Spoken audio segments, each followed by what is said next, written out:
But I did eventually pass the fellowship before I passed the ST. Oh, really? So the ST must have been a walk in the park.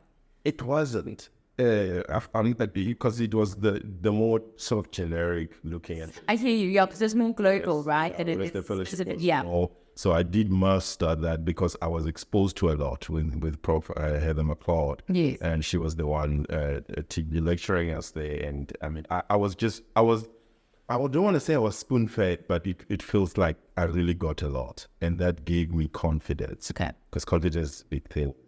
Yeah, agreed. So at Med Scheme, you moved across because obviously that had been your focus. Yes. And what was your role at Med Scheme? Because Med Scheme is an administrator for medical schemes. Yeah, and a healthcare organization. Yes. So what space were you focused in? And one of the reasons, given yes, I done that, I remember going to a presentation while I was at Sunweb. I went to a presentation and there was a young man there, I can't remember his name. He presented on something investment related. And I looked at him, I was like, wow, he is a young man my age and he's presenting in front of other actuaries. I can never present the things that I'm doing in front of these people. I will not have the confidence. So I need to go into an environment where eventually I'll be able to present to. And I'm building that skill set. Yeah. So I drove back from that. I think that conference was in Somerset West. I drove back straight to the head office at Sunderland and I applied for a new job. Really? Yeah. And I contacted and you're like, I need to develop new skills. Spoke to Helen. And I got an appointment with Madam Clarkson from Mesquite the next week. We had coffee. And then, we just simply had to go through the motions and I found the job. And I stayed there for 6 years. Okay. So, yes, I was health actuary there, actuarial consultant. It was just before I qualified. Okay. I qualified, I think, in the 6 months after I joined. Okay. And I consulted to medical schemes. I was the scheme actuary. I did the pricing, did the IBNRs and so on. Okay. And I thoroughly enjoyed my time in the scheme. I learned the 6 years there were worthwhile. Okay. Both professionally, financially. I bought a few properties while I worked there. So I'm a bit poorer now, the lecturer. But it really was worthwhile. The professional development, especially my clients that were very gracious. I know I made a lot of mistakes, but they were gracious. And they really. Again, I think I was very privileged. You know, I don't have the experience that some may have out there in corporate SA of just being ignored and sometimes being discriminated against. I don't. Maybe there are such experiences, but on the sort of what is more overwhelming is the fact that I've experienced kindness, I've experienced support, and colleagues have been very helpful. And as some of the people that I still have a lot of friends from Medskin. Yeah. When I go to Medskin, it's like I'm going home. And Salam was also sort of the home. So I look at, but I must say my time at Medskin was thoroughly fulfilling. Okay. And then tell me, after Med Scheme, what was your next move? Okay. So towards the end of my stay at Med Scheme, I started focusing a lot on innovation, business growth, and those type of things. And what Med Scheme had done, they'd given me exposure to middle management training, senior management training, and up to executive training. Okay. And so I was part of an executive training program with the CEO and the executive team of Med Scheme. And I was when we started off, there were two of us. I was the only senior manager. The others were general managers, and then the rest were the executives. Mm-hmm. So hence I'm saying really I was quite favored there. So that was very good exposure to the training, and then I had a coach as well. Wow. So in those conversations, in the conversations with the coach, what in terms of what are my interests, what are the things that I'd like to do. And so I was saying to him that I would like to be exposed more to, senior leadership, so executive leadership and stuff like that.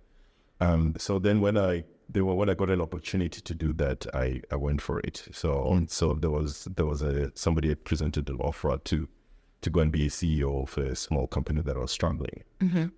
So I just really wanted to test myself and see how I would do like that. So I went for it. It didn't last long. It only lasted for about 7 months. And there you see the politics, it becomes quite a big factor. And which was something that you were interested in, right? You wanted to study policy out of school, right? So it was something probably that played to a previous interest. It did. And it is something that I was definitely very interested in, but lo and behold, it was quite very different to what you anticipated. People phoning you at 11 at night and they're going to fire you, and oh my word, being pulled and all that. So all these human things, aspects, So policy is one thing because it's perhaps intellectual, like it feels very on paper. But the politics, the pure politics, people, the human relations, that can be tough. Yeah, but I've been in politics as well. I've been in a political organization as well, and work through some of those issues today. Those are the tough issues. Those are the tough problems. Yeah, and they're not easily solvable. Working with people, leading people, and I do enjoy that, but it is quite taxing. Yes, emotionally. I'm sure. And then, post the 7 months? Yeah, post the 7 months, then I was like, okay, do I not go back into corporate? And then at that time, I had then been approached to be the president of ASA. People were asking me if I could stay for it. That was in 2017. So I went to reflect on that, and I knew at that time, and when I was approached, I was still the CEO. Okay. And then I knew, I had a suspicion inside of me that I don't think I would be able to do both. I hear you. So something would have to give, but really the one of being a president is a lot more important to me in my own development. Yeah. So in my heart, I knew that if I had to choose, that's the one I would choose, even though it doesn't pick me. Yeah. But you just said you had a sense of destiny in it. Yeah. And lo and behold, it worked out. The owners of the company that I was running, they felt that they don't need me anymore. Okay. So then I immediately resigned. Okay. And then I started it. That's when I started the company. Okay. And that was around October 23rd. Okay. Actually started 3 companies in 1 month. And oh goodness, this is a very productive month. 4 top them. Really not, right? And one of them is now put on ice, but the 3 are still great. And then it was now the task of business development, getting new business. And I was working with a partner, John Swab, who was my lecturer at University of Stellenbosch, and he works more in the road extent for claims. And so I did a bit of that. I really quite enjoyed doing that. Okay. But I learned a lot from home around how the road extent fund works and what needs to change. Yeah. And that, and also around the medical negligence stuff. Yeah. Do all anything. Oh. I learned it from him. I knew nothing about it before October 2017. So. And then I spent a lot of time with him, and he was telling me about this problem, and but he had a particular way how he think it can be solved. Yeah. But for me, he had asked me to do some research on it, so I started working on that. That was our agreement when I started working with him, that I was going to do some research on that stuff. And I really started looking at it, and I could see that how big the problem was, and even still today in a way I'm still doing it. Yeah. Just to stop you there, could you just explain to our audience what is medical negligence, and why do actuaries play in that space? Okay. So when something has gone wrong in hospitals, so in this case, and can happen in a private hospital setting, with especially the gynecologists and so on. Yes, and obstetrics. And I mean, there are many other types of medical negligence cases. Yeah. But the cerebral palsy one is the more common. Of course. It ends up being the most expensive one in terms of money to be paid, because it took like a child in history. And their lifespan, right? And they need quite intensive medical care for the rest of their lives. So it works out quite expensive. And so it's a big problem for the government in that the hospitals or the departments of health in those various provinces have to foot those bills. Yeah, and that diverts funds. Yeah, exactly. So it becomes a problem in terms of the service delivery. Yes. Level. So what actuaries do, they help the lawyers on both sides of the claim to assess the claim to quantify the claim. So that is more where actuaries get involved. And so, but what I saw during that time was that the actuaries were being asked to calculate present values of some items that will be required. Yeah. Other experts were working out exactly what those items should be. And then you could see that there was a lot of double counting and so on. So, yes. So those amounts that are being claimed, we may not actually be to that level, and a lot of fees that have to go to the people that are involved in the preparation of those cases. Yeah. So the well-being of those children is actually not really guaranteed during the whole process, although they will get some money. And then the service delivery is also suffering on the other hand. So it was definitely a problem that needed to be tackled. And that is why I've pursued it since then, assisting the commission to come up with a new law to handle this.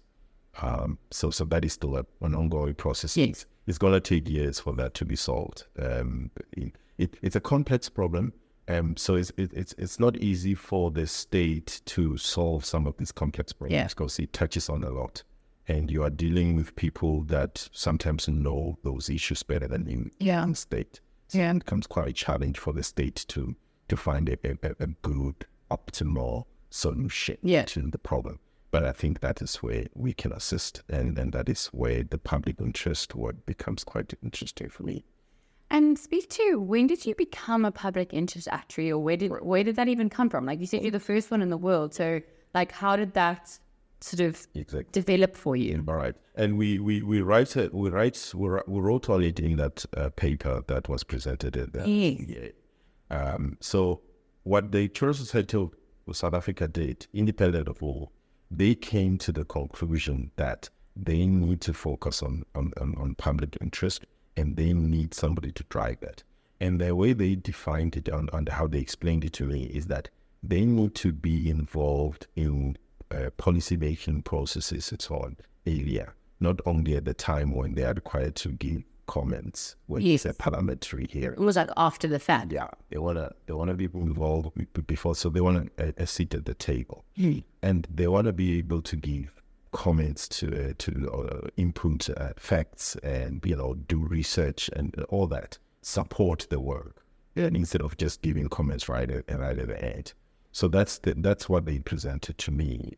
So then there was actually a job that was advertised, and we had to apply. Okay. And so there were two other individuals that some of them you would know, that we competed for that job. Okay. So then I got the job. And so that was in 2019. I started. So was that after your stint as the president? So I was president-elect. At the same time as being the first public interest? Yes. Oh, wow. I was president-elect. My term started 2018. Okay. So 2018, 2019, I was president-elect. And then 2020, 2021, I was the president. So when I was being interviewed there, I was already president-elect. I was going to be the president, and that was one of the discussions that council had to look at that. How can work? Yeah, can we do both these roles? And that's when it was decided to start the Public Interest Governance Committee. So that I am governed there, even though I'm the president on the other side. Got you. But we've continued with the structure because I think it's quite useful to we had a PHGC meeting yesterday. So yes, that's how I became. So I did not coin the term. I'm very synonymous with the term now, but yes, but it was presented to me. And so people like Neil and Mike are more responsible for that, and the previous president. Okay. But I basically it's a jacket that was presented to me that I just started wearing. Okay. And owned it. Okay. And you will remember before then I was the principal of the academy. Yes, I do remember that. I wore that jacket as well, and so I keep this tense. People think that's the president, Mr. President. I'm no longer president. No, you will always keep the president. So I simply just wear the jackets that are presented to me, and I try to do the best I can. And tell me, your role as the president of the Actuarial Society, what exactly did that involve? It involved a lot. So it's a leadership role in a sense.